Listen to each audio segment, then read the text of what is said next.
그동안 잘 지내셨습니까? 오늘도 박완서 작가의 글에 대해서 이야기를 이어가도록 하겠습니다. 박완서 작가의 그만 턴싱하는 누가 다 먹었을까는 한국이 세계에서 가장 가난한 나라였던 시절, 그 당시를 살아가던 사람들의 모습을 가장 수준 높은 지성과 따뜻한 시각을 가진 사람의 눈으로 그려낸 글이라고 할 수 있습니다.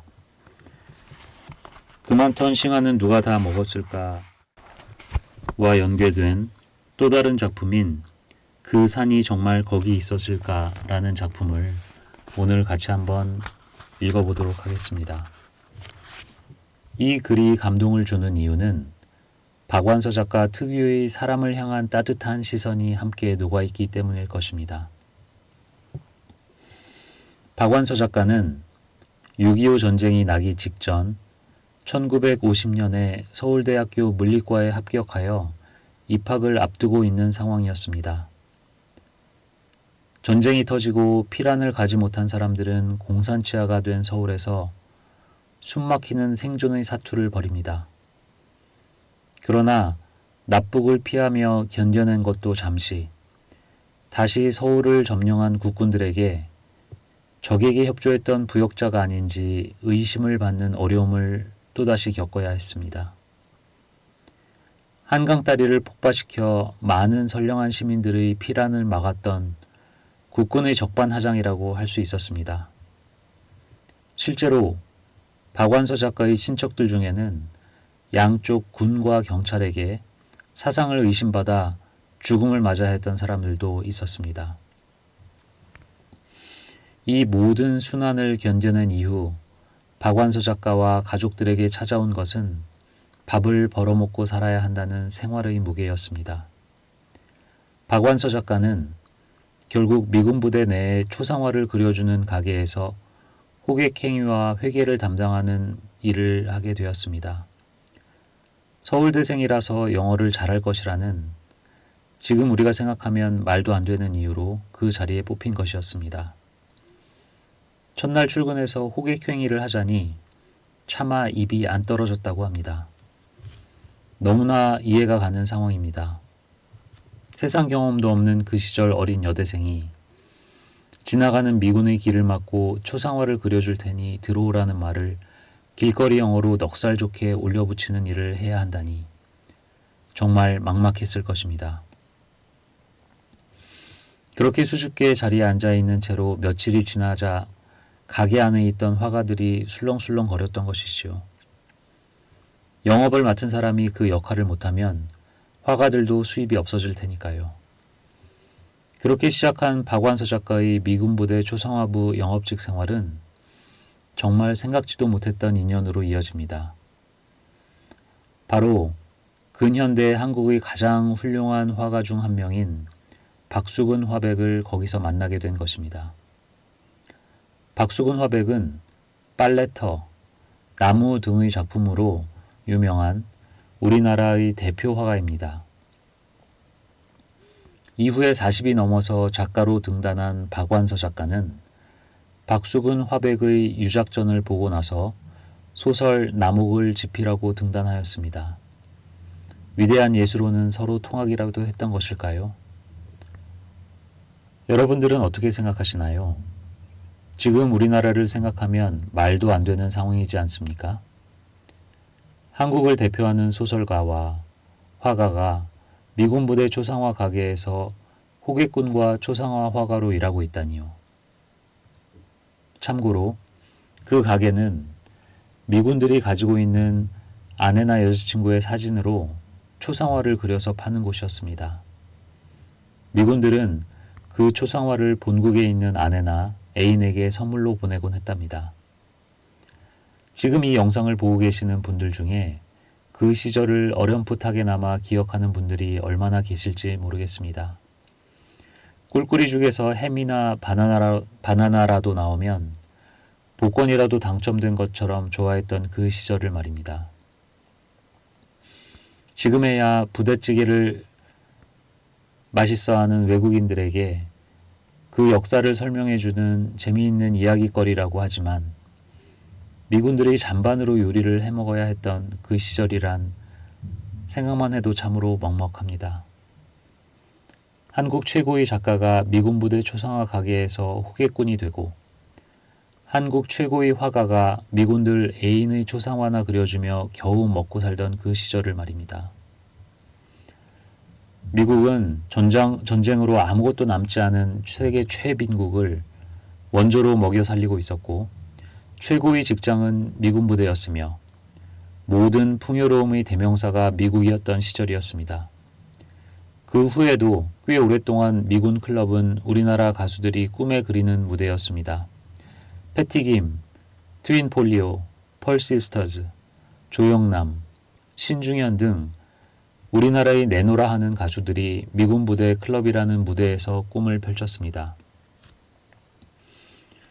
여기에서 눈여겨볼 부분은 그 당시 세상에서 가장 풍요로운 세계와 가장 빈곤한 세계가 맞닿아 있는 곳으로서의 미군 부대입니다. 같은 지구에 살고 있다고 믿기도 힘들 만큼 서로는 서로에게 비현실감을 안겨주었습니다.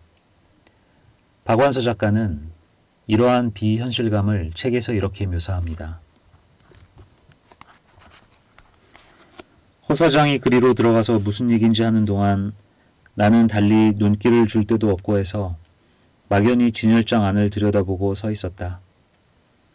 한참 들여다보고 있는 사이에 무슨 각성처럼 이건 모조리 되먹지 않은 그림이란 생각이 퍼뜩 들었다. 안 닮게 그렸다는 뜻이 아니었다.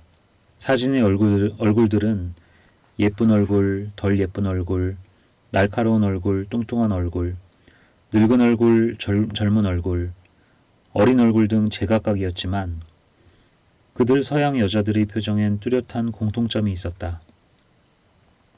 그건 인생고의 그늘이 전혀 안 보이는 거였다. 인간의 얼굴이 어떻게 저렇게 찌든 구석이라고는 없을 수가 있을까?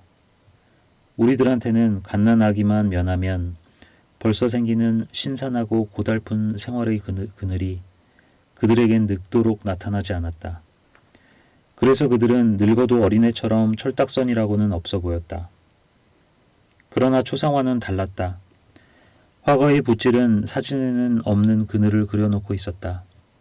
화가들은 애써 이목구비와 표정은 사진하고 닮게 그려놓고 나서 자기도 모르게 자신의 찌든 공상을 땀방울처럼 떨구어 번지게 하고 있는 게 아닌가 싶었다. 네, 어떠십니까? 그 나이 또래라면 얼굴에 당연히 조각되어 있어야 할 삶의 애환과 고달픔이 전혀 보이지 않는 그 사진 속의 미국 여인들. 이들이 살고 있는 세계는 어떤 세계일까? 이들이 가지고 있을 인생의 가치와 고민, 꿈은 무엇일까? 박완서 작가는 결코 경험해보지 못한 부유함의 극단에 있는 세상을 보여주는 힌트를 미군들이 맡기고 간 사진들 속에서 발견하였습니다. 그 사진들이 주는 저쪽 세상의 모습들은 설명보다는 더 많은 질문을 던져주었습니다. 옛적의 어려운 시절을 기억하는 세대는 요즘 아이들의 얼굴을 보며 그때 박완서 작가가 미국 여인들의 사진을 보며 느꼈을 이질감을 느끼곤 합니다. 그저 영양 상태가 좋아서 피부가 뽀얗다 정도로는 다 담을 수 없는 이질감이 느껴집니다. 그것은 아마 음식뿐만 아니라 모든 물질적인 또 사회적인 환경이 다른 데서 오는 다른 생각, 다른 가치관, 다른 꿈이 그 얼굴에서 배어나오기 때문은 아닐까요? 우리나라 어르신들은 전 세계에서 가장 가난한 나라인 대한민국에서 선진국 대한민국으로 이민 온 세대라고 하는 말도 틀린 것은 아닌 듯합니다. 세계에서 가장 부유하고 풍요로운 세계와 가장 빈곤한 세계의 만남은 비극적인 코미디를 연출하기도 했습니다. 그 당시의 정전은 너무나도 흔한 일상이었습니다. 미군 부대라고 예외는 아니었습니다.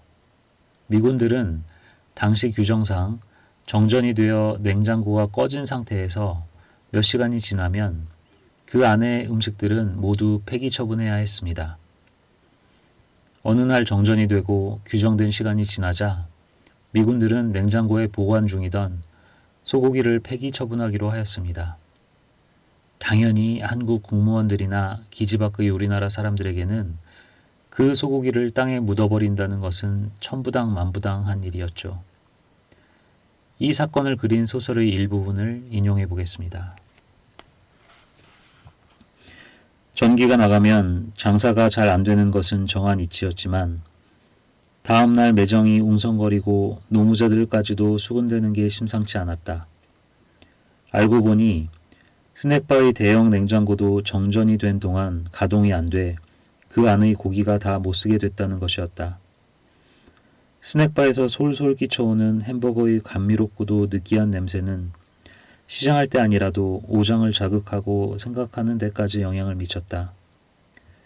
미국이란 부자 나라에 대한 동경과 선망과 빌부터 보고 싶은 비굴한 마음을 일으키는 데는 고기 냄새가 미제 물건보다 훨씬 더 직접적이었다. 티나김처럼 고상한 여자도 이민 가면 고기는 실컷 먹을 게 아니냐는 게 캐넌과의 결합이 가망 없어진 후에 하는 자위의 말이었다. 문제는 못 먹게 된 고기를 처분하는 과정이었다. 그들은 법에 정한 기간이 지났기 때문에 내다 버리려고 하고 한국 노무자들 눈엔 우리나라 푸주간에 걸린 고기보다 훨씬 싱싱해 보이는 고기를 단지 정해진 정전기간이 초과했다는 이유 하나만으로 내다버리는 걸 도저히 이해할 수 없었다. 더 이해할 수가 없는 것은 버리느니 우리를 달라고 해도 통하지가 않는 거였다. 자기네가 먹어서 해로울지도 모르는 걸 딴 사람이 먹게 내버려두는 건 천부당 만부당하다고 했다. 그런 공식적인 일에 인간차별을 할 양키들이 아니었다. 너무도 완벽한 그들의 휴머니즘에 기통이 터진 노무자들이 때를 지어 항의를 한 모양이다. 말이 잘 안 통하니까 난동이라도 부리려는 것처럼 보였던지 2층에서 통역관을 불러내리고 법석을 떨었다. 칼자루 쥔 쪽이 이기는 건 정한 이치라 곧 무모가 되긴 했지만 아직 언 것도 덜 풀린 고기는 여발한 듯이 노무자들이 보는 앞에서 폐기 처분하기 위해 실려 나갔다.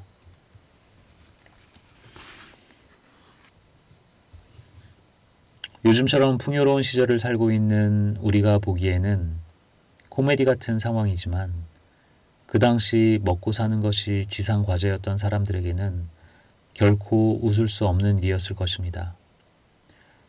6.25 동란 후 우리나라 사람들에게 그 당시 노래를 부르는 가수라는 직업은 그저 한심해 보였을 것입니다. 먹고 사는 일에 온 힘을 바쳐도 모자란 상황에서 노래가 좋아 노래 부르는 직업을 갖는다라니요. 그러한 각박함 속에서 우리가 품을 수 없었던 예술인들을 품어주었던 곳도 역시 그 당시 풍요로움의 대명사였던 미군 부대였겠지요. 우리가 품을 수 없었던 신중현의 전자기타 연주와 조영남의 팔자 좋은 노랫소리를 품어주고 그 예술적 가치를 그나마 인정해준 곳은 미군 부대가 유일했을 것입니다. 지금 우리의 연예인들은 전 세계를 무대로 성공 신화를 쓰고 있습니다. 대중음악인이나 클래식 음악인이나 할 것 없이 세계 무대에서 정말 좋은 평판을 얻고 있습니다. 지금 우리가 사는 세상에서는 상상하기 힘든 시절의 이야기들입니다. 박완서 작가는 그 시절의 사람들이 살아가는 모습을 우리 눈앞에 그려주듯이 이야기합니다. 박완서 작가 특유의 섬세하면서도 따뜻한 시선으로 그려낸 그의 이야기는 타임머신과 같아서 그 시절을 경험하지 못한 사람들조차도 마치 자신의 경험인 양 그때를 그리워하게 만듭니다. 그런데 어떻게 다들 그때와 지금이 천지개벽을 한 것처럼 달라진 만큼 그렇게 마음도 여유로워지셨나요? 우리나라가 세계 최고로 잘 사는 나라라고 하기는 어렵지만 그래도 물질적인 풍요로움을 채워가는 시기는 이제 어느 정도 지나갔다고 할 수 있을 것 같습니다. 물질로 풍요로운 지금 이 세상에서 이제 마음으로 넉넉하게 풍요로워지는 방법을 생각해 볼 때가 되지 않았나 합니다.